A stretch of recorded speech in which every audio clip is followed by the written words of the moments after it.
Morning students, आज जिस topic के साथ हम आपके सामने आए हैं वो है नेशनल इनकम अकाउंटिंग। मैंने आपको अपने प्रीवियस वीडियो लेक्चर में दो मेथड्स के बारे में बताया थे। पहला था इनकम मेथड और प्रोडक्ट मेथड। आज हम बात करेंगे तीसरे मेथड की, जो है एक्सपेंडिचर मेथड। एक्सपेंडिचर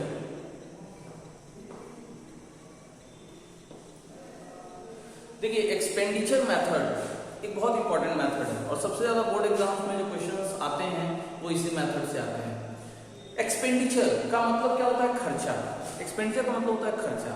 अब यहाँ पे क्वेश्चन आता है खर्चा कौन करता है? खर्चा एक आम आदमी से पूछे कि कौन करता है खर्चा, तो उसको लगेगा कि यार मैं ही कर रहा हूँ खर्चा, और कौन कर रहा है खर्चा। ऐसा नहीं है। आप जानते होंगे कि इकोनॉमी में जो हमारी पूरी इकोनॉमी है वो 4 सेक्टर में बटी हुई है। पहला सेक्टर है house hold,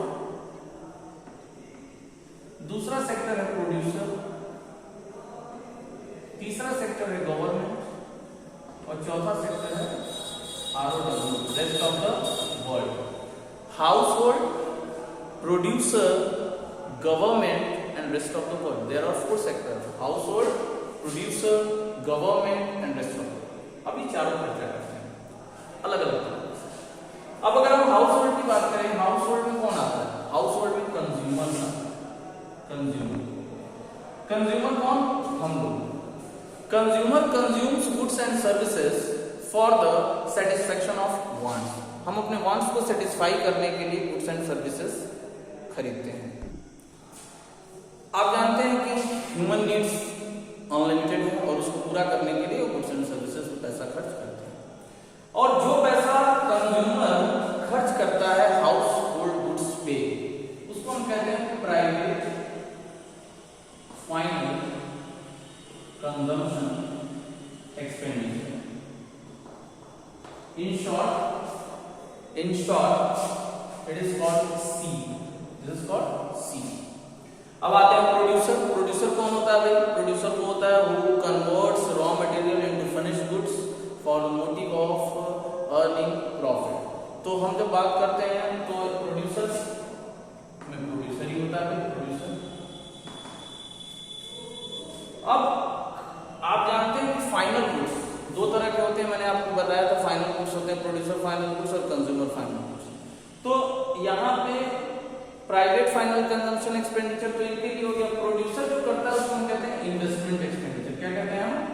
investment expenditure. It is called I. इसको हम डिनोट करते हैं आई। गवर्नमेंट, आपको पता है कि we are in the economy where both public sector and private sector work together.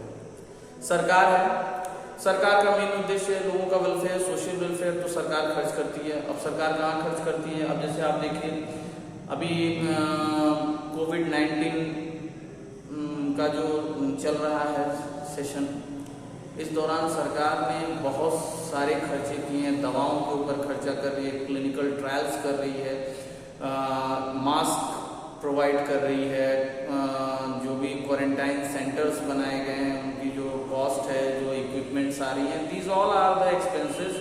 तो ये कहाँ जाएगा? ये गवर्नमेंट के एक्सपेंसेस में जाएगा। ये गवर्नमेंट का पार्ट है। तो जो गवर्नमेंट के खर्चे होते हैं वो 2 पार्ट में होते हैं: गवर्नमेंट कंजम्पशन एक्सपेंडिचर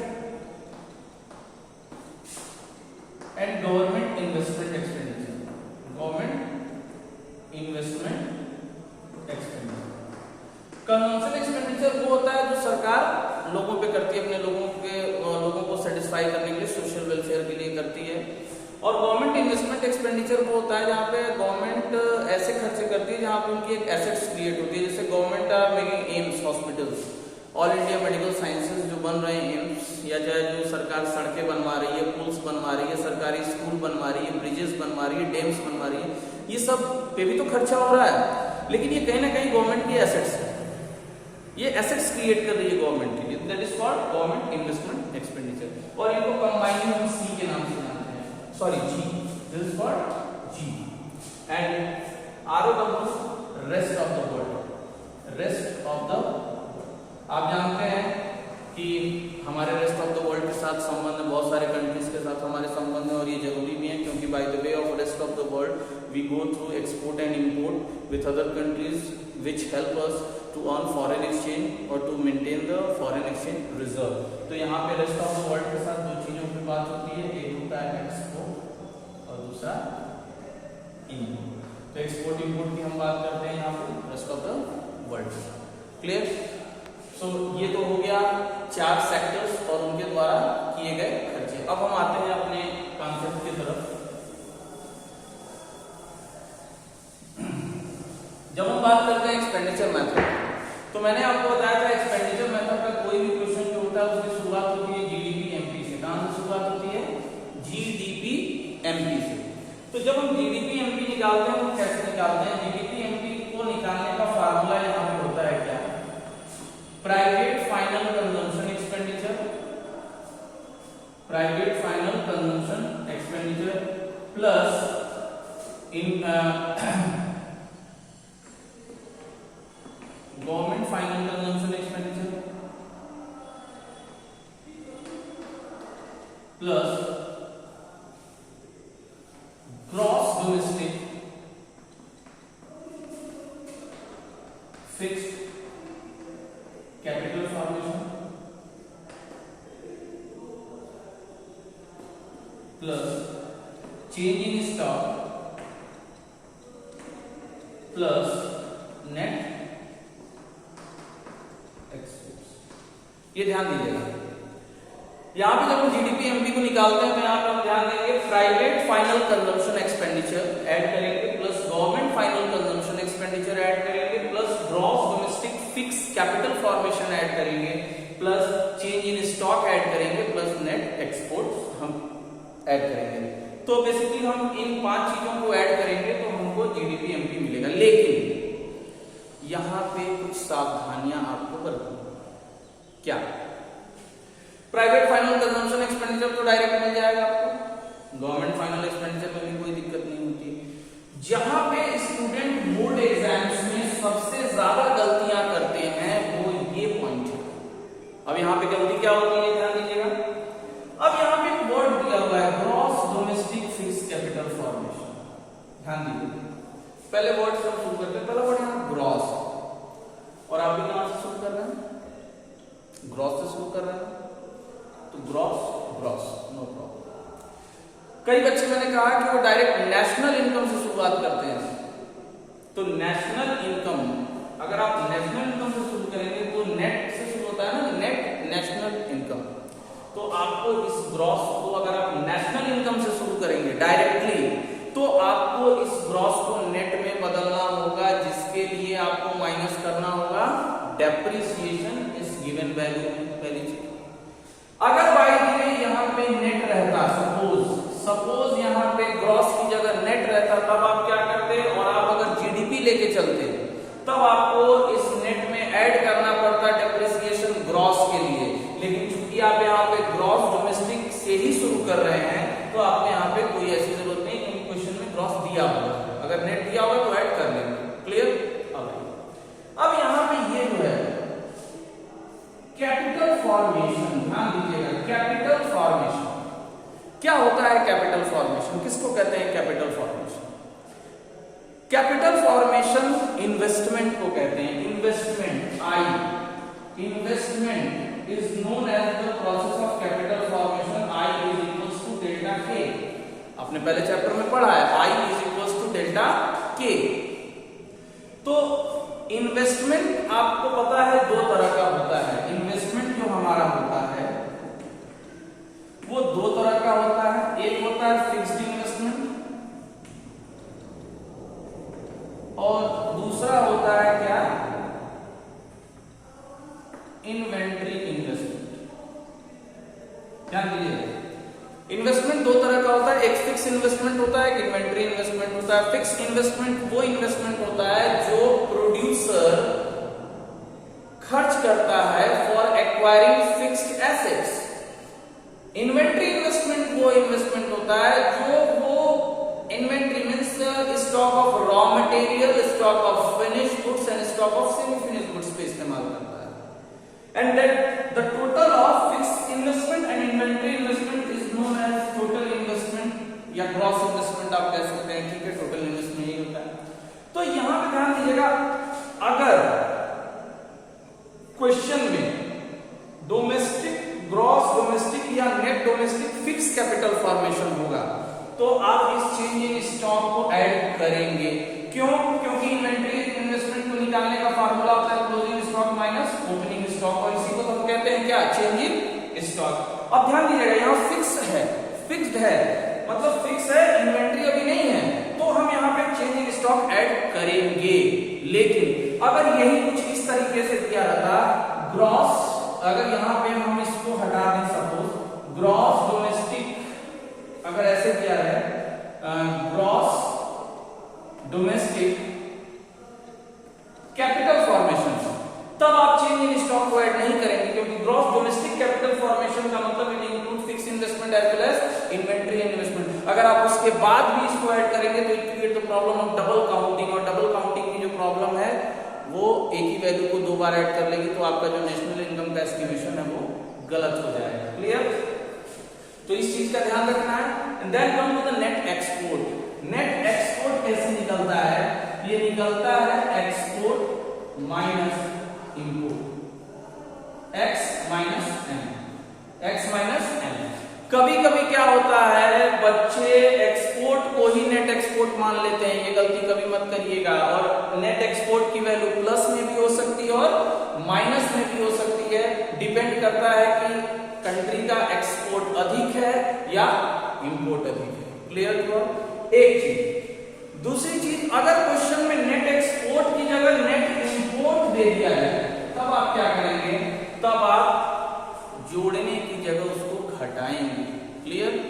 तो ये टॉपिक जो है national income accounting expenditure method, this is a very you say that it is a very complicated as well as a very interesting topic for class 12. Clear है? अब आइए, और ये जान लीजिए कि हर साल बोर्ड से इस चैप्टर से जरूर एक क्वेश्चन आता है इस टॉपिक से जुड़ा हुआ। अब आइए, अब हम बात करते हैं। तो आपने देखा कि जब हम इन पांचों चीजों को ऐड करेंगे और जो बातें मैंने बताई उन सावधानियों को बरतते हुए, तो हमको मिल जाएगा क्या? GDP MP, gross domestic product at market price. लेकिन हमारा काम भी यहां खत्म नहीं होता है। हमारा काम कहां पे खत्म होता है? हमारा काम खत्म होता है, हमें तो निकालना है क्या? एनएनपी-एफसी। हमें निकालना है एनएनपी-एफसी और हमारे पास है जीडीपी-एमपी। अब हम फिर से यहाँ पे फार्मूला बनाने का प्रोसेस करेंगे। अब हम सबसे पहले क्या करेंगे? ग्रॉस से जाएंगे नेट पे। तो ग्रॉस से नेट पे जाने के लिए हम क्या करते हैं भाई? हम माइनस करते हैं डेप्रिसिएशन। डोमेस्टिक से हमको नेशनल पे जाना है तो प्लस करेंगे एनएफआईए। अगर net factor income to abroad दिया हुआ है तो हम प्लस नहीं करके इसको क्या करेंगे? माइनस करेंगे, अगर net factor income to abroad है। और मार्केट प्राइस से फैक्टर कॉस्ट पे जाना है तो माइनस करेंगे हम एनआईटी। क्लियर हो गया?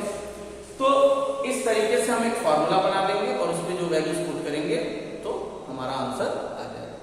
क्लियर? समझ बात है? So this is all about the expenditure method. This is very important method.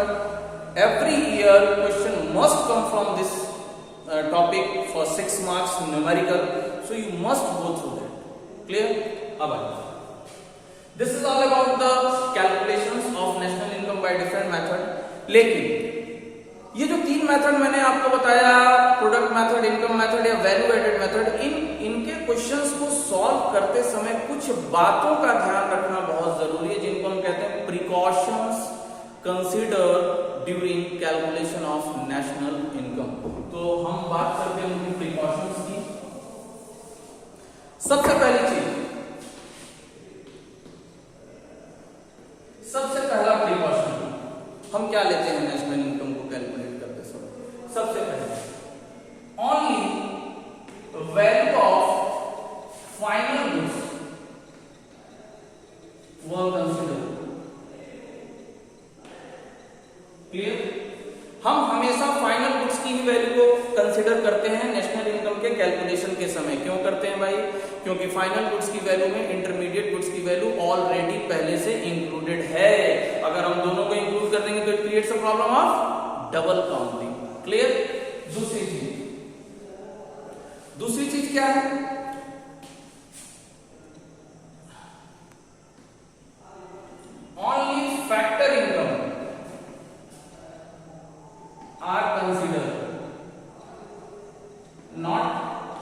Transfer income.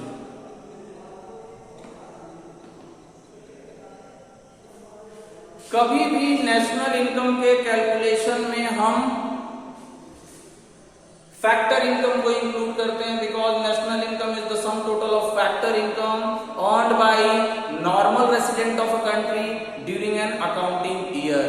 हम कभी भी ट्रांसफर इनकम को नहीं ऐड करते हैं, क्योंकि मैंने आपको बताया था फैक्टर इनकम में होते हैं जो फैक्टर सर्विसेज के बदले में मिलते हैं, और ये चार ही होते हैं। कौन कौन से होते हैं? Rent, wages, interest and profit. Rent मिलता है लैंड के बदले, वेजेस मिलता है लेबर के बदले, इंटरेस्ट मिलता है कैपिटल के बदले, और प्रॉफिट मिलता है एंटरप्रेन्योर।